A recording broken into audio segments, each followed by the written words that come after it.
अच्छा अच्छा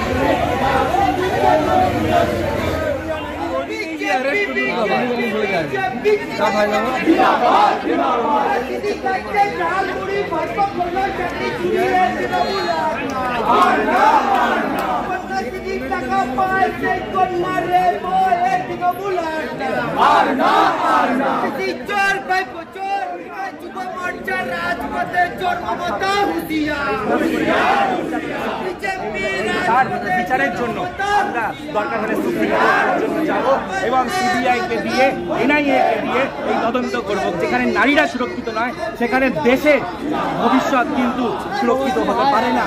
যেখানে নারীদের ওপর অত্যাচার হচ্ছে সেখানে দেশবাসীর ওপর অত্যাচার হচ্ছে এবং সেখানে আমাদের দেশবাসী সুরক্ষিত নয় এবং যেখানে দেশবাসীর সুরক্ষা সেখানে প্রশ্নচিহ্ন হয়ে যাচ্ছে, সেখানে এনআইএ তদন্ত করার দাবিতে আমরা উচ্চ আদালতে যাব।